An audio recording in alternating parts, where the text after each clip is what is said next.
পৃথিবী যতই আধুনিক হচ্ছে ততই বাড়ছে কলকারখানা, যানবাহন আর জ্বালানির ব্যবহার। আর তার সঙ্গে প্রতিদিন আকাশে ছড়িয়ে পড়ছে বিপুল পরিমাণ কার্বন ডাই অক্সাইড।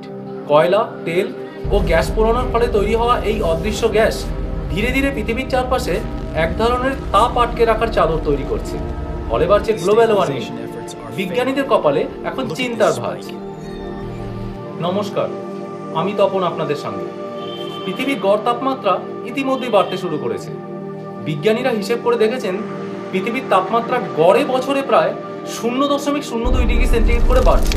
বলছে মেরু অঞ্চলের বরফ, বাড়ছে সমুদ্র পৃষ্ঠের উচ্চতা, বাড়ছে সুনামির মতো প্রাকৃতিক দুর্যোগ, আর পৃথিবীর আবহাওয়া হয়ে উঠছে আরো অস্থির, আরো ভয়ঙ্কর।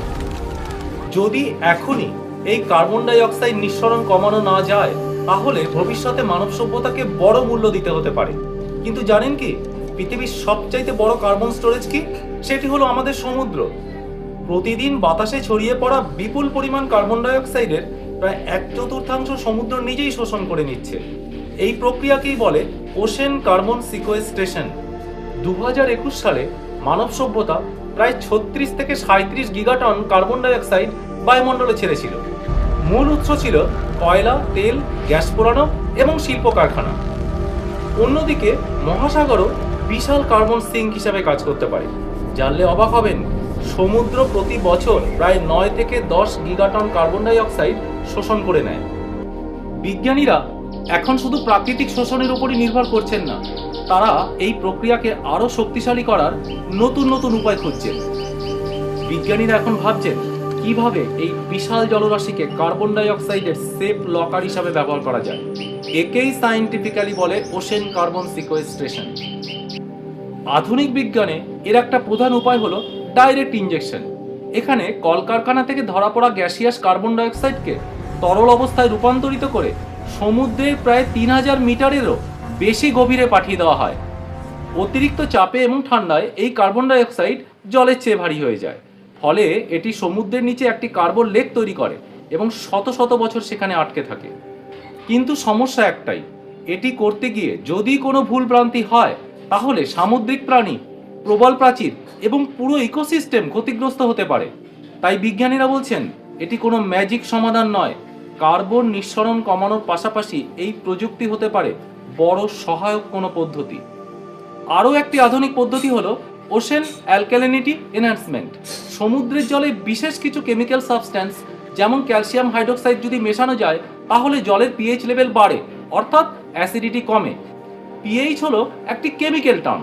পিএইচ মানে হলো negative logarithm of hydrogen ion concentration, অর্থাৎ কোনো জলের যদি পিএইচ লেভেল বাড়ে তাহলে তার অ্যাসিডিটি কমে, এবং জলের পিএইচ লেভেল যদি কমে তার অ্যাসিডিটি বাড়ে। তখন এই জল বায়ুমণ্ডল থেকে আরো বেশি কার্বন ডাই অক্সাইড শুষে নিতে পারে। ফলে বায়ুমণ্ডলে কার্বন ডাই অক্সাইড কমতে থাকে এবং পৃথিবীর উষ্ণতা নিয়ন্ত্রণে সাহায্য করে। আরও একটি বিশেষ পদ্ধতি হলো, বিশাল সমুদ্র অঞ্চলে প্রচুর শৈবাল চাষ করা হচ্ছে।